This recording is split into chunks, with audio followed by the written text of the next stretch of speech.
শুভেচ্ছা। দেশের সংবাদে স্বাগত জানাচ্ছি সুমাইয়া সাজ্জাদ। শুরুতেই সংবাদ শিরোনাম।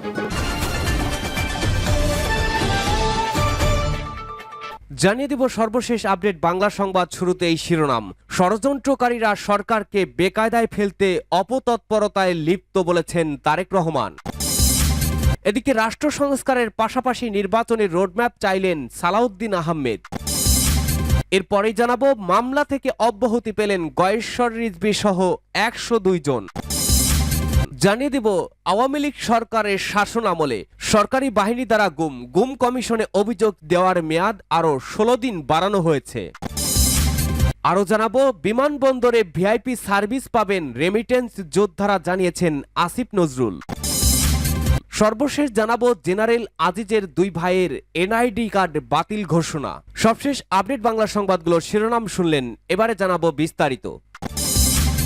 ষড়যন্ত্রকারীরা সরকারকে বেকায়দায় ফেলতে অপতৎপরতায় লিপ্ত বললেন তারেক রহমান। ছাত্র জনতার আন্দোলনে আওয়ামী স্বৈরাচারী শাসক গোষ্ঠীর পতনের পর দুষ্কৃতকারীরা আবারও দেশে অস্থিতিশীল পরিস্থিতি সৃষ্টির জন্য একের পর এক সন্ত্রাসী কর্মকাণ্ড অব্যাহত রেখেছে বলে মন্তব্য করেছেন বিএনপির ভারপ্রাপ্ত চেয়ারম্যান তারেক রহমান। তিনি বলেন, ষড়যন্ত্রকারী দুষ্কৃতকারীরা অন্তর্বর্তীকালীন সরকারকে বেকায়দায় ফেলার জন্য নানা অপতৎপরতায় লিপ্ত রয়েছে। সোমবার রাতে দায়িত্ব পালনকালে দুষ্কৃতকারীদের পৈশাচিক কায়দায় সেনাবাহিনীর লেফটেন্যান্ট মোহাম্মদ তানজিম সারোয়ার নির্জনকে নির্মমভাবে হত্যা তারই ধারাবাহিকতা। মঙ্গলবার তানজিম সারোয়ারের বর্বরোচিত হত্যাকাণ্ডের ঘটনায় গভীর উদ্বেগ ও শোক প্রকাশ করে দেয়া এক বিবৃতিতে তিনি এসব কথা বলেন। সোমবার রাতে কক্সবাজার জেলাধীন চকরিয়া উপজেলার ডোলাহাজরা ইউনিয়নের পূর্ব মাইজপাড়া এলাকায় দায়িত্ব পালনকালে দুষ্কৃতকারীদের ছুরিকাঘাতে মোহাম্মদ তানজিম সারোয়ার নির্জন নামে সেনাবাহিনীর এক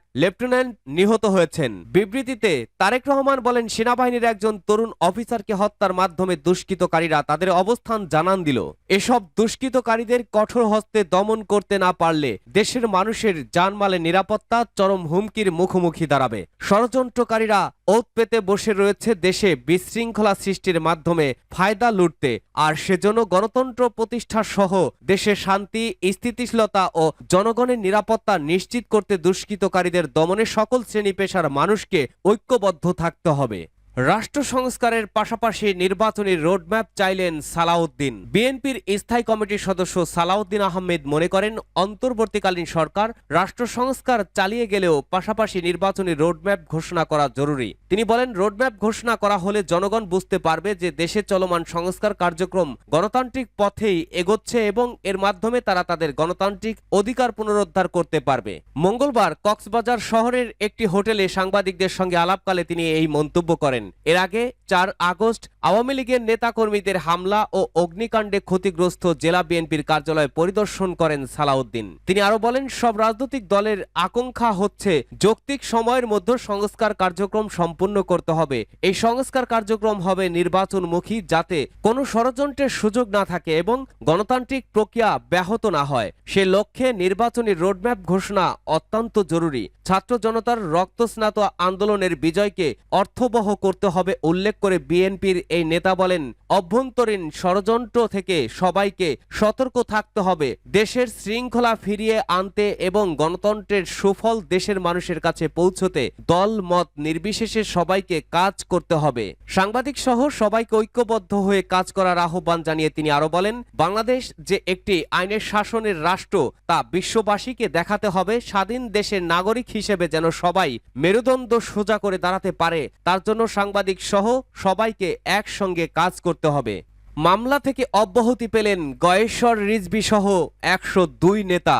রাজধানীর শাহবাগ থানায় করা বিশেষ ক্ষমতা আইনের পুরনো এক মামলা থেকে বিএনপির স্থায়ী কমিটির সদস্য গয়েশ্বর চন্দ্র রায় সহ ১০২ জন অব্যাহতি পেয়েছেন। মঙ্গলবার ২৪ সেপ্টেম্বর ঢাকার প্রথম অতিরিক্ত মহানগর দায়রা জজ মোহাম্মদ ইব্রাহিম মিয়া এই আদেশ দেন।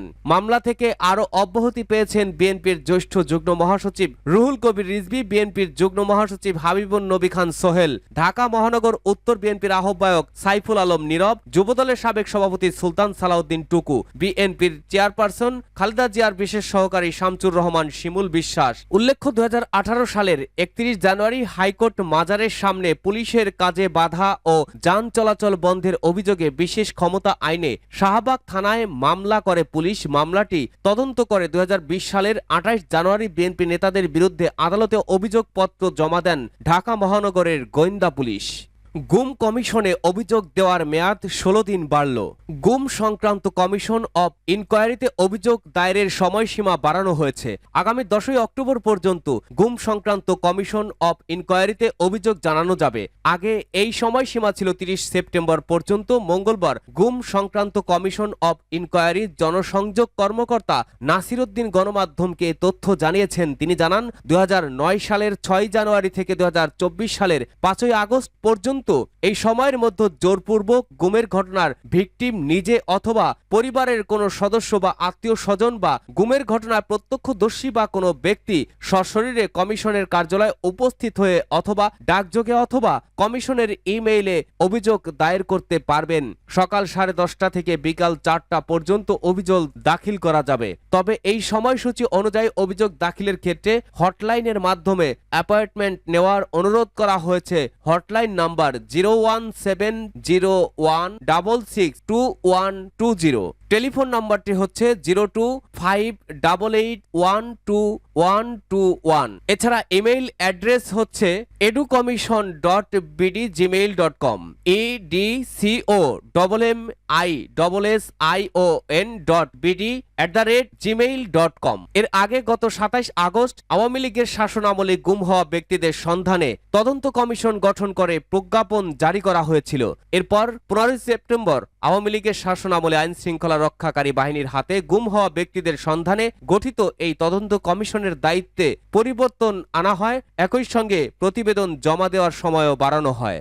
বিমানবন্দরে ভিআইপি সার্ভিস পাবেন রেমিটেন্স যোদ্ধারা, বলেছেন আসিফ নজরুল। আইন, প্রবাসী কল্যাণ ও বৈদেশিক কর্মসংস্থান মন্ত্রণালয়ের উপদেষ্টা ডক্টর আসিফ নজরুল বলেছেন, দেশের বিমানবন্দরে ইতিমধ্যে সেবার মান উন্নয়ন করা হয়েছে। আরেকটি সেবা, সেটা আমরা চালু করতে যাচ্ছি। সেটি হচ্ছে বিমানবন্দরে রেমিটেন্স যোদ্ধারা দেশে এলে ভিআইপি সেবা পাবেন। একজন ভিআইপি এয়ারপোর্টে যে সব সুবিধা পান, লাউঞ্জ ব্যবহার ছাড়া আমরা সবই করার সুবিধা দেব। মঙ্গলবার প্রবাসী কল্যাণ ও বৈদেশিক কর্মসংস্থান মন্ত্রণালয়ের সভাকক্ষে সমসাময়িক বিষয়ে ব্রিফিংকালে একথা বলেন তিনি। ডক্টর আসিফ নজরুল বলেন, একজন ভিআইপি যখন এয়ারপোর্টে যান তখন তার লাগেজ নিয়ে একজন সঙ্গে থাকেন।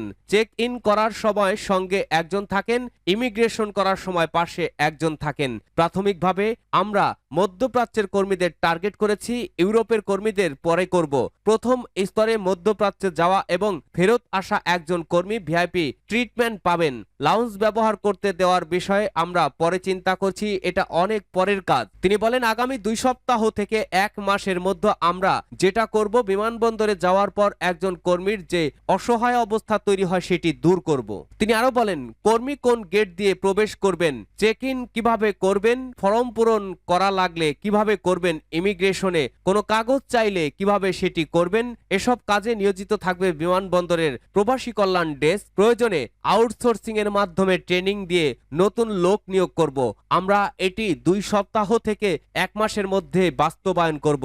একজন প্রবাসী যেন কোনো অবস্থাতেই এয়ারপোর্টে হয়রানির শিকার না হন, অপমানিত বোধ না করেন, এ ব্যাপারে আমাদের জিরো টলারেন্স থাকবে। আমরা অবশ্যই এটি নিশ্চিত করে ছাড়ব। সাবেক সেনাপ্রধান জেনারেল আজিজের 2 ভাইয়ের এনআইডি বাতিল। সাবেক সেনাপ্রধান জেনারেল আজিজের 2 ভাই হারিস আহমেদ ও তোফায়েল আহমেদ ওরফে জোসেফের করা 4টি জাতীয় পরিচয়পত্র এনআইডি বাতিল করেছে নির্বাচন কমিশন। মঙ্গলবার বিবিসি বাংলাকে নির্বাচন কমিশন পরিচালক জনসংযোগ মোহাম্মদ শরীফুল আলম এ তথ্য নিশ্চিত করেছেন। তিনি জানান, দেশে তারা জাতীয় পরিচয়পত্রের কোনো সুবিধা পাবেন না।